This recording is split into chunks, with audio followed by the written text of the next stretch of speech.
नमस्कार दोस्तों, स्वागत है आप सबका कॉलेज एडमिशन स्कॉलरशिप्स.com के आज के सेशन में। तो दोस्तों, आज का हमारा टॉपिक है what should be your approach in counselling. Counselling start होने वाली है, तो आपका अप्रोच क्या होना चाहिए काउंसलिंग में, किस तरीके से आप काउंसलिंग को अप्रोच करो। आपने बहुत मेहनत की, पढ़ाई की, फिर आपने एग्ज़ाम दिया, एग्ज़ाम देने के बाद आपका रिजल्ट आया है और अब जो है काउंसलिंग स्टार्ट होने वाला है। तो जितना इम्पोर्टेंट आपका एग्ज़ाम देना था, जितना इम्पोर्टेंट उसकी तैयारी थी, उतना ही इम्पोर्टेंट है कि आप काउंसलिंग को अच्छे से स्टडी करके और फिर अप्रोच करें काउंसलिंग को। बिकॉज काउंसलिंग हर स्टेट की अलग होती है। पूरे भारत में 30 काउंसलिंग कंडक्ट कराई जाती है, 29 स्टेट की और एक ऑल इंडिया की सेंट्रल की काउंसलिंग होती है। और इसको अच्छे से समझना, फर्स्ट राउंड के लिए आपकी क्या स्ट्रैटेजी होनी चाहिए, सेकेंड की क्या होनी चाहिए, मॉपअप अगर जाना है तो उसकी क्या होनी चाहिए, बैकअप आपको क्या लेके चलना चाहिए, कॉलेजेस की डिटेल्स क्या हैं, इन सारी चीज़ों को स्टडी करके ही आपको काउंसलिंग में अप्रोच करना चाहिए। क्या आप सिर्फ गवर्नमेंट और डीएनबी देख रहे हैं, या फिर आप प्राइवेट को भी बैकअप लेकर के चल रहे हैं, या फिर आप गवर्नमेंट बिल्कुल भी नहीं देख रहे हैं बिकॉज आपकी रैंक इतनी अच्छी नहीं है, आप सिर्फ प्राइवेट की तरफ देख रहे हैं। तो हर एंगल में, हर सिचुएशन में आपकी स्ट्रेटेजी डिफरेंट होगी। तो आपका अप्रोच काउंसलिंग में बहुत ज़रूरी है।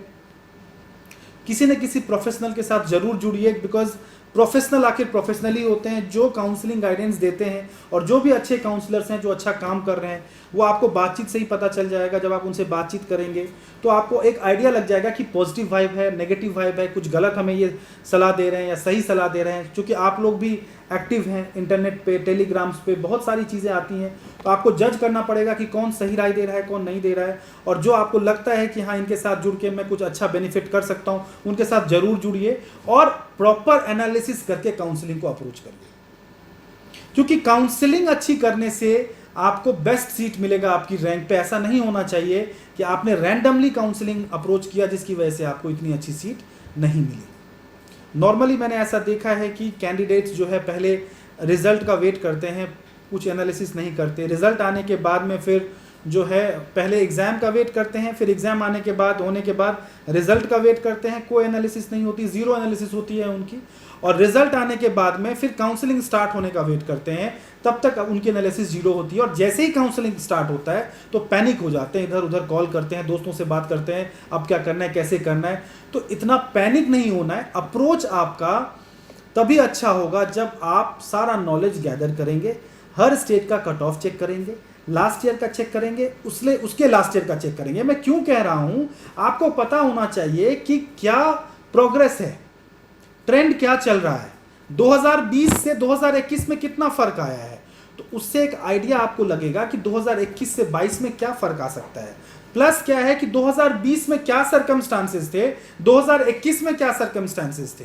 अगर मैं लास्ट ईयर की बात करूं तो कई सारे कॉल्स आते हैं कि सर आप कह रहे हैं रेडियोलॉजी इतने ही रैंक तक मिलेगी, बट रेडियोलॉजी तो इतने रैंक तक मिली है। मेडिसिन आप कह रहे हैं इतने तक ही मिलेगी, बट मेडिसिन तो यहाँ तक मिली है। तो आप लोग क्लोजिंग रैंक को, मेरी रिक्वेस्ट है कि मॉपअप के जो कट ऑफ्स हैं या फिर स्ट्रे मॉपअप का जो कट ऑफ है या जो क्लोजिंग रैंक वेबसाइट्स पे मेंशन होती हैं, उनको आप लोग ना देखें, उस पर ट्रस्ट करके आप ना चलें। आप सेकेंड राउंड के कट ऑफ पे ट्रस्ट कर सकते हैं। लास्ट ईयर क्या हुआ था, ऑल इंडिया कोटा में 4 राउंड्स पहली बार इंट्रोड्यूस हुआ था। आंध्रा की और जो लो बजट प्राइवेट कॉलेजेस हैं उनकी काउंसलिंग लेट स्टार्ट हुई थी, काफी लेट स्टार्ट हुई थी। बहुत सारे कैंडिडेट ने पहले तो सीट ऑल इंडिया में उठा लिया, बट जब उनको ऑल इंडिया में उनकी प्रायोरिटी की सीट्स नहीं मिली तो सेकेंड राउंड के बाद उन्होंने सीट्स छोड़ के और low budget private college Andhra में जाके उठा लिया। बहुत सारी सीट्स खाली बच गई ऑल इंडिया में। तो वो सारी सीट्स फिर मॉपअप में गई और मॉपअप में कट ऑफ काफी नीचे आया। तो कहने का मतलब यह है, स्टेट की काउंसलिंग में पहले क्या होता था, ऑल इंडिया से सीटें जाती थी सेकेंड राउंड में, तो स्टेट की काउंसलिंग में पॉजिटिव शिफ्ट आता था। बट बहुत सारे स्टेट्स हैं जिनमें नेगेटिव शिफ्ट आया, क्योंकि ऑल इंडिया से तो कोई सीट रिवर्ट गया ही नहीं वहां पे। पिछले साल में और इस साल में काफी फर्क है। पिछले साल के कट ऑफ को देख करके इस साल का पूरा अंदाजा लगाना पॉसिबल नहीं है। मैं आप लोगों से सजेस्ट करूंगा कि आप ट्रेंड देखिए, कट ऑफ को भी एक रेफरेंस पॉइंट रखिए। ऐसा नहीं कहना चाहिए कि बिल्कुल ही कट ऑफ को रेफरेंस पॉइंट नहीं रखना चाहिए। 50 to 60% आप उसको रेफरेंस पॉइंट रखिए। एनालिसिस करिए कि लास्ट ईयर क्या सिनेरियो था और उसके आधार पे इस साल की काउंसलिंग को अप्रोच करिए, तो डेफिनेटली आपको आपकी रैंक पे बेस्ट ऑप्शंस मिलेगा। चॉइस फिलिंग बहुत ध्यान से करने की जरूरत है। जब आप ऑल इंडिया कोटा की चॉइस फिलिंग खोलेंगे तो वहां 4000 ऑप्शंस आपके सामने खुल के आ जाएंगे।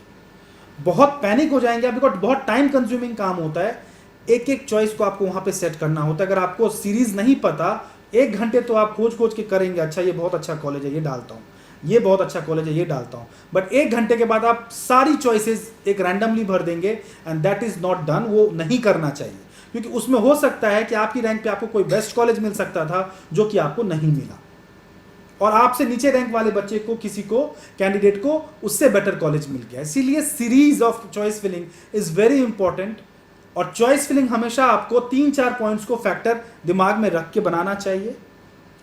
स्टाइपेंड क्या है, बॉन्ड क्या है, बॉन्ड बहुत इंपॉर्टेंट फैक्टर है। स्टाइपेंड क्या है, बॉन्ड क्या है, लोकेशन क्या है, कितना पुराना है, इंफ्रास्ट्रक्चर कैसा है, अगर सर्जिकल ब्रांच है तो इन हैंड कैसा है, माइनर सर्जरीज कितनी है, मेजर सर्जरीज कितनी है। तो ओवरऑल एक आइडिया ले करके आपको काउंसलिंग में अप्रोच करना चाहिए। तो ये सारी चीजें हैं, काउंसलिंग में अप्रोच क्या रखना चाहिए, ये सारी बातें जो है वो मैं बताना चाहता था आपको। तो ये अप्रोच लेकर के आपको काउंसलिंग करना चाहिए। अगर काउंसलिंग से रिलेटेड कोई भी डिटेल आपको चाहिए, आप जानना चाहते हैं आपके रैंक पे आपको क्या मिल सकता है, तो दिए गए नंबर पे व्हाट्सएप करें, कॉल करें। हमारी टीम के साथ आप संपर्क करके मेरे साथ जूम सेशन पे भी जुड़ सकते हैं, that is free of cost. इसके लिए कोई पैसे नहीं पे करने हैं आपको। अगर आप हमारी पेड गाइडेंस लेंगे देन आपको फीस पे करनी पड़ेगी, बट एक बार बातचीत के लिए या कोई जूम सेशन के लिए आपको पैसे नहीं पे करने। सो इस वीडियो में बस इतना ही। और कोई डिटेल जानकारी अगर आपको चाहिए होगी तो आप दिए गए नंबर पे संपर्क कर सकते हैं, और ऐसे वीडियोज़ में लाता रहूँगा। नमस्कार।